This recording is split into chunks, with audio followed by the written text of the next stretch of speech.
C'est Simlef et aujourd'hui je vais vous parler de guerre hybride. Je vais répondre à cette question, qu'est-ce que la guerre hybride? Un concept compliqué puisqu'il a deux définitions différentes.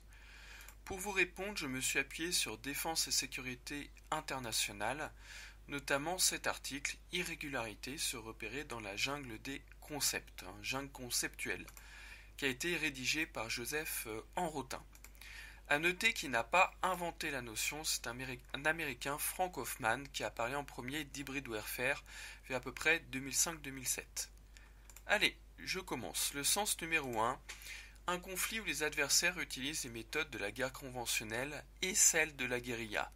On utilise en même temps la guerre régulière et la guerre irrégulière. D'un côté, les batailles et les sièges, et en même temps, des embuscades. D'accord? Comme ici en Afghanistan, avec des blindés soviétiques, des hélicoptères Hind attaqués par des moudjahidines. D'accord? Donc, on a des embuscades, comme ici, et en même temps, on va faire des offensives directes. D'accord? Sans trop de subtilité. Autre définition qui se rapproche de celle que j'ai déjà donnée, une force qui allie la mobilité de la guérilla et la puissance de feu et la technologie d'une armée régulière. Sachant que cette guerre hybride est pratiquée souvent par des groupes armés non étatiques. C'est vers eux qu'on se tourne, c'est ce genre de forces qui sont ciblées lorsqu'on parle de guerre hybride. Alors la guerre hybride c'est un mélange, vous l'aurez compris, une combinaison si vous préférez, de la guerre régulière, je l'ai déjà dit, avec toutes ses caractéristiques, la concentration des forces pour anéantir l'adversaire, et l'usure propre à la guerre irrégulière. La guerre hybride mélange ces deux approches qu'on a l'habitude d'opposer. Là, c'était pour vous montrer qu'une force de guérilla peut utiliser du matériel moderne et des armes lourdes, comme ici Daesh qui utilise des drones et donc de la haute technologie. Sachant qu'avant Daesh, le Hezbollah utilisait déjà des gilets pare-balles, des jumelles de vision nocturne, des manpads et du matériel plutôt lourd, plutôt performant. Ensuite, je voulais vous préciser qu'une force hybride va combiner des unités légères. Ici, une Vietcong communiste avec une simple mitraillette et un chapeau de paille. Et en même temps, on a des unités lourdes qui sont armées jusqu'aux dents. Il y a un côté dual. Ok?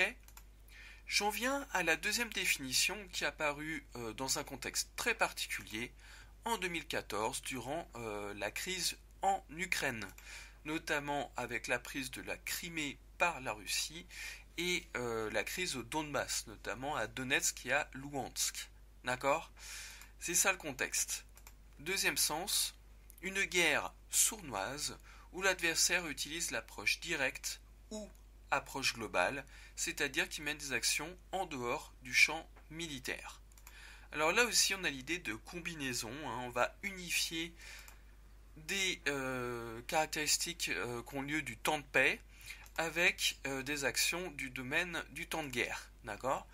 On mélange la paix et la guerre parce qu'en effet, la Russie n'a jamais déclaré officiellement la guerre à l'Ukraine en 2014.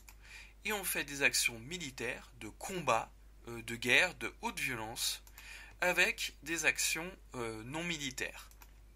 La guerre hybride va mélanger tout ça, d'accord, pour être encore plus efficace.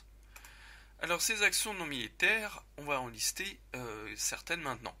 Il s'agit d'agir dans le domaine économique, faire parfois des chantages, mener des interventions diplomatiques, des actions cyber, tout ce qui est cyberespionnage, hacking, piratage, des actions dans le domaine du renseignement, de la guerre secrète, de l'action clandestine, la propagande, la désinformation, des opérations spéciales, etc., etc.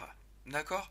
Donc c'est ça la deuxième idée de la guerre hybride, et c'est plutôt la deuxième définition qu'on retient, qu'on utilise le plus.